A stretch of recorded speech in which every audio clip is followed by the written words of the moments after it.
Olá, aqui quem fala é o professor Kaique e na aula de hoje nós falaremos sobre algumas aplicações do módulo anterior, que falamos sobre progressões aritméticas, então agora eu vou selecionar algumas questões para que a gente veja algumas aplicações e que dentro delas a gente consiga fazer algumas considerações. Quando eu digo a gente, no caso eu, mas espero que vocês estejam super participando dessa maneira remota, né? Bom, no Enem de 2010 a gente teve uma questão em que ela se relacionava muito a dois eixos, digamos assim, né? Bom, primeiro que pensando no Enem, seria uma competência e habilidade relacionada a identificar padrões, né? Então, depois disso, você tinha que demonstrar ali a lei de formação dessas três figuras e se ela tivesse uma sequência de acordo com o padrão que estava aí, né? E esse padrão é fácil de identificar, né? Você está aumentando ali cada vez três canudos. Então, por essa forma de acréscimo, você teria três canudos a cada, né, como razão, digamos assim, né, do que a gente aprendeu na semana passada. Mas no final, olhando para as opções, aí vocês já podem olhar isso através do material, e assim eu vou fazer, tá? Então, abre o parênteses aqui. Espero que você esteja acompanhando por essa folhinha que foi disponibilizada para você, tá? Ainda assim, eu vou fazer o seguinte, a gente pode dar uma pausa, então se você quiser usar esse artifício, dá uma pausa, acessa essa questão, Enem 2010, tá? É a questão de número 1 da nossa folha, e a partir daí você, enfim, acompanha junto comigo. Bom, como eu estava te dizendo, os acréscimos que nós temos aqui, na verdade, eles sempre são de 3 em 3. E como eu estava te dizendo, ele pede no final uma relação entre, até escrever aqui, entre canudos e quadrados. Reparou isso nas opções? Então vamos lá. Primeiro que o padrão que está rolando aqui é que sempre de uma figura para outra eu acrescento três canudos. E vamos lá, uma coisa que acontecia, que assim, você com quatro canudos, você consegue produzir um quadrado. Tudo bem? Você na figura 2, você com 7 canudos, consegue produzir 2 quadrados. Você com 10 canudos, você consegue produzir 3 quadrados. Aí ele pergunta pra gente a relação entre canudos e quadrados. Primeiro, acho que mais do que quem presta atenção nas opções, né, que podia uma lei de formação, né, entendeu isso? Uma lei que vai reger essa forma de aumento de quadrados e canudos, acréscimos de canudos e, consequentemente, aumento de quadrados. Eu acho que a gente pode relacionar de duas maneiras, já que ele pede uma relação de lei de formação que é muito similar. Ou a lei de formação, né, de mapear, aquele AN é igual a 1 e tudo mais, ou parecido também com uma função, né, tipo y é igual a x mais b. E aí, por isso que eu selecionei essa questão, que eu quero te mostrar essas duas maneiras de fazer, tá? Só não se rola. Então vamos lá, essa primeira vai ser através de PA, que é o que eu já tinha escrito em cima. Então agora vê se você entende o seguinte. Para que a gente consiga ter, surgindo um quadrado a mais, eu preciso ter sequentes acréscimos, né? Pelo menos o padrão aqui é esse de acrescentar três canudos, olha lá. Sempre que eu acrescento três canudos, eu, consequentemente, aumento um quadrado. Então, se esse padrão seguisse, você teria que identificar quais das opções você, na verdade, consegue responder, né? Ou seja, que todos esses daqui entre e se encaixem dentro de uma mesma lei de formação. Todos esses três e qualquer outro exemplo. E aí você pode imaginar assim, cara, pô, com certeza tem alguma coisa a ver com 3, né? Porque é justamente o acréscimo de 3 em 3 que a gente vai ter essa lei de formação. Agora, uma outra coisa que eu queria chamar a sua atenção, sabe o que que é? É na ordem que esse C e que esse Q tá. Tudo bem? Então só se liga nisso que você tem o C nas opções, né? C igual a alguma coisa que envolve Q. Então, até mesmo se você pensou, já dando uma rápida antecipada, se você pensou em y igual a x mais b, não vou nem escrever isso agora, mas se você pensou em y igual a x mais b, é como se o x fosse o q, não é isso? Tudo bem? Ela identificou como se o C fosse o Y e o Q fosse o X. Mas eu vou falar disso melhor depois. Se liga aqui. Como é que a gente pode então identificar? Eu acho que se você quisesse mapear, só tomaria cuidado com o seguinte, porque a primeira figura é como se fosse o A1 dessa sequência, sabe? Então, se você estivesse montando essa sequência de figuras numa sequência mesmo assim, seria assim: 4, 7 e 10 e assim por diante. Tudo bem? A gente teria aqui o tal do acréscimo de 3, isso escrevendo meio que do jeito que a gente aprendeu na semana passada. E aí uma lei de formação que regiria isso aqui seria o seguinte: quem seria o AN? Um AN qualquer. Ou seja, quem seria o primeiro termo? 4 mais, a gente teria n menos 1 vezes a razão que é 3. A gente chegaria numa lei de formação que é assim: AN é igual a 4 mais 3n menos 3, ou, a gente terminando, deixa eu colocar aqui mais para cima, a n é igual a 3n mais 1. Agora, qual é o grande lance? 3n mais 1 tem como opção para a gente marcar? Ou alguma coisa pelo menos parecida com isso? Até tem, né? Que seria a letra B. Mas vamos fazer o seguinte: digamos que você não acessasse assim, digamos que você, ou até mesmo acessasse e quisesse conferir se isso aqui está batendo. Vamos fazer o seguinte: quem é o A1 de acordo com essa lei de formação? Com essa lei de formação, o A1 seria quem? 3 vezes 1 mais 1, que daria 4. Né? Ou seja, o primeiro termo é 4. Isso é um fato. Né? Lá na figura tem 4 canudos. Beleza. Quem seria o A2? Entendeu o que eu estou fazendo? Eu estou substituindo no lugar do N, né? 2. Então vai ficar 3 vezes 2 mais 1.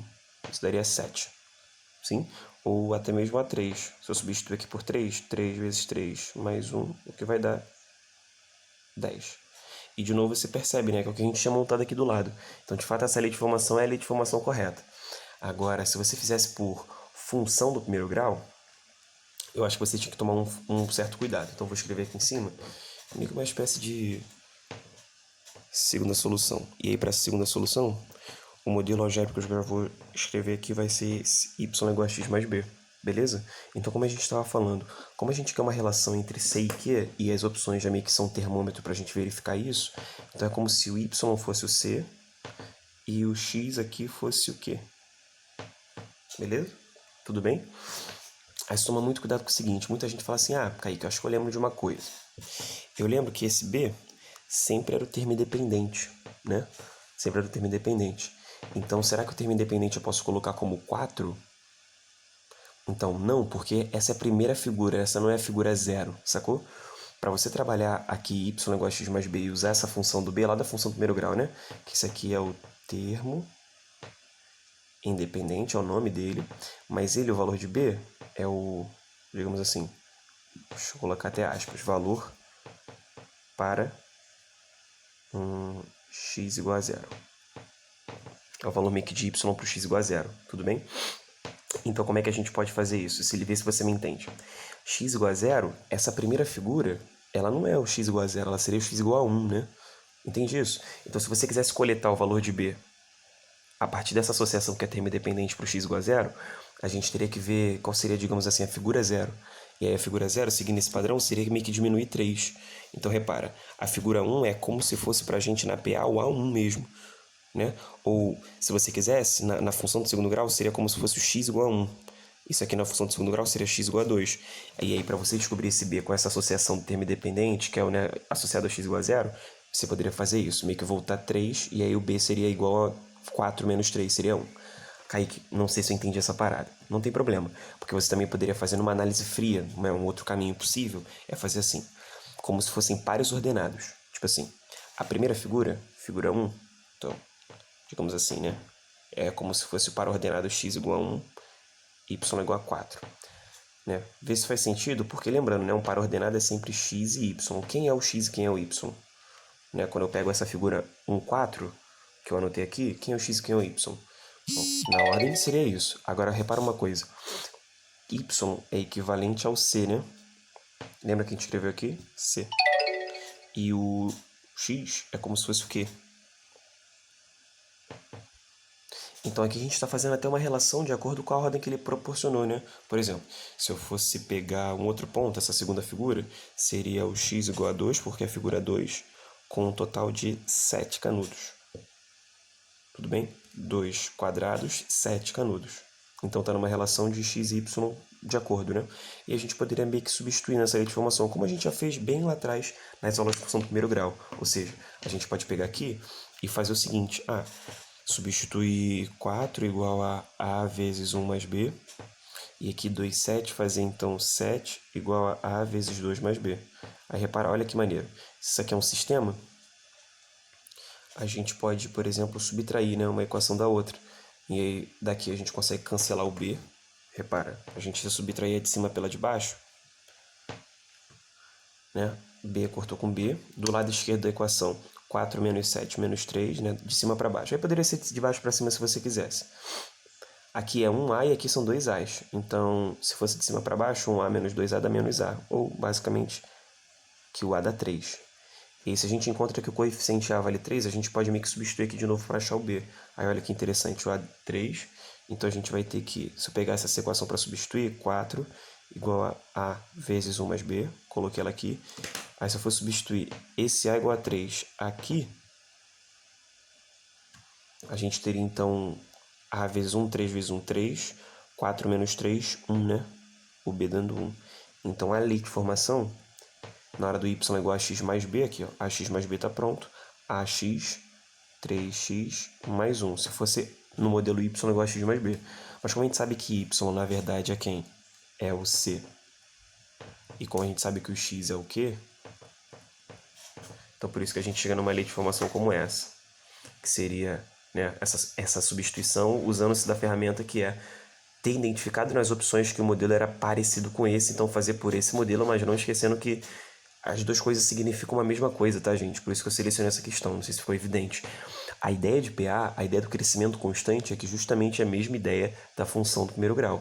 E aí o crescimento constante, basicamente é isso. Tu reparou que a razão, basicamente, numa PA, esse valor A aqui, da PA é como se fosse a razão, né? A razão R. Esse Y é como se fosse o AN, sacou? Aí toma muito cuidado com isso aqui, que o B, ele é como se fosse nessa coisa de escrever em formato de PA, vou até colocar assim, ó, numa mesma cor, que você entende a referência. Ó, de vermelho tá falando de PA, aqui é como se fosse o AN, aqui é como se fosse a razão da PA, né, identificando a função do primeiro grau como elementos da PA, já que são a mesma coisa. E esse B, cuidado com ele, é como se ele fosse o A0, o termo zero. Entendeu? A0? Porque geralmente numa PA o cara te dá o primeiro termo.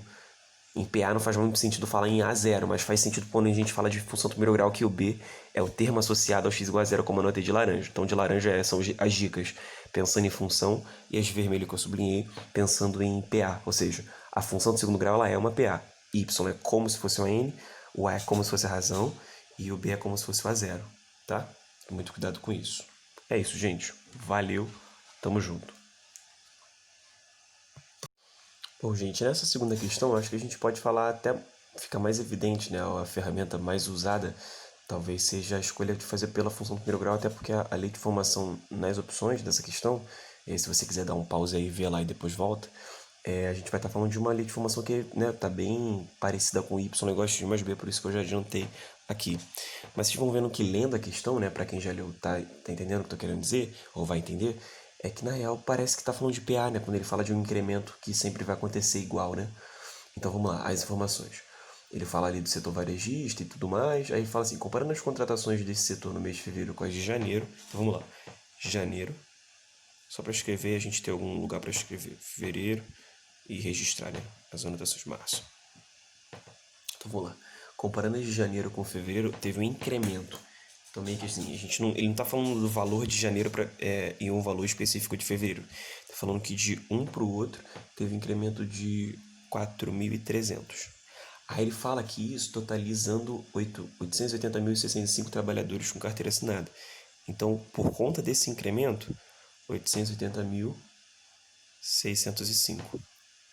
Tá. Então dá pra gente, por exemplo, associar dessas duas informações tem janeiro, né? Porque se tinha um valor, aumentou 4.300, deu esse, então aqui é só fazer isso menos 4.300. Bom, 876.305 seria a subtração, né? Daqui é só ver que a prova real daria isso. E aí vamos à pergunta, ele fala assim, suponha que o incremento de trabalhadores no setor varejista seja sempre o mesmo nos 6 primeiros meses. Então nos próximos 6 vai seguir esse incremento de 4.300, sempre. Então dá até para descobrir o de março também, né? Porque vai ter o mesmo incremento. Então, por exemplo, daria 884.905, seria o de março. Aí ele fala, considerando que YX representa a quantidade de trabalhadores, que é o que a gente está notando de azul. E os meses estão X, né? Os incrementos, né? São os incrementos por mês. Então X é o número de meses. E ele fala, ó, e os meses, janeiro sendo o primeiro, fevereiro sendo o segundo, né? Mês 1, mês 2, mês 3, e assim por diante, a expressão algébrica que relaciona essas quantidades. E tudo vai depender da escolha que você vai fazer, né? Você poderia, por exemplo, já que tem as leis de formação, até eu te dar essa tranquilizada, cara. Questão que tem que, nas opções tem um gráfico para marcar, ou uma como essa, que as opções têm lei de formação, você tem uma grande vantagem, que você pode no ruim testar, mano. Sacou? Tem essa tranquilidade, vai dar para acertar. Agora, resta saber como é que você vai querer fazer isso. Às vezes, na real mesmo, às vezes é melhor até testar. Eu tô te dando um caminho meio que formal. Aí você que tem que lidar com essa informação, beleza? Bom, como a gente estava falando, tem uma lei de formação muito parecida com a função do primeiro grau. Então a gente poderia fazer o que aqui? A gente poderia tentar atribuir como se fossem pontos, né? Eu vou até usar uma outra cor. Tipo assim, é como se o mês de janeiro fosse um primeiro par ordenado. É o par ordenado 1, 8, 7, 6, 3, 0, 5. Sacou? A parada? Tipo, outro par ordenado seria o 2, mês 2, 8, 8, 0, 605. Tá ligado nisso? A outra é um 3. Aí eu acho que por aqui até demora mais, mas se você seguir nesse caminho aqui, tá ligado? De substituir 2, né? Que nem a gente fez na outra, né? Papapá, substituir ali, faz o sisteminha, você vai achar e B vai matar a questão. Só que eu acho que aí demora. Vou até colocar reticência aqui. O que você poderia fazer? Só para não repetir o procedimento, qualquer coisa me chama no privado. Acho que a gente pode fazer o seguinte, lembrar desses macetinhos. Lembra o que é o B? Lembra que ele é associado ao x igual a zero? Valor de y para x igual a zero. O que seria x igual a zero aqui? Seria o mês anterior a janeiro, né? Porque se janeiro é o mês 1, o suposto mês 0 seria anterior. Então, para a gente descobrir o valor de b, que é o valor de y para o x igual a zero, seria meio que descobrir quem vinha antes, né? Nessa relação, considerando esse incremento constante. Então, teria que tirar 4.300. Aí, tirar 4.300 disso, daria para a gente ali 872.005 no x igual a zero, digamos assim. Ou seja, no anterior a janeiro, que é um 1. Tudo bem? Então, aqui pra gente, o B, olha lá, matamos o B. B, então, vai ser 872.005. E aí, para descobrir o A, lembra que eu te falei que o A sempre é basicamente a razão? Qual é a razão da parada? O incremento constante é isso. Basicamente, o incremento constante é o E, o que a gente chama na função de coeficiente angular. Então, o incremento constante, a razão, 4.300, né? O que está incrementando direto. Então a lei de formação está pronta, sacou? Então, assim, se você quisesse fazer o sistema aqui, também daria. Mas aqui daria para fazer direto também. A razão 4.300 vezes x. Em x meses estão 1, 2, 3 ou até mesmo 0, dependendo da interpretação. Mais b, que seria esse 872 que a gente anotou ali, 005. Aí a lei de formação talvez esteja ao contrário, mas dá pra gente marcar ali, letra C. Então, escolhas, hein, galera? Dá sempre pra gente organizar e também dá pra gente se organizar e não só para fazer conta grande, mas se organizar para macetear, porque às vezes exige isso de a gente, né? Não é o cenário ideal, mas estamos aqui para isso. Tamo junto, hein? Vamos seguir.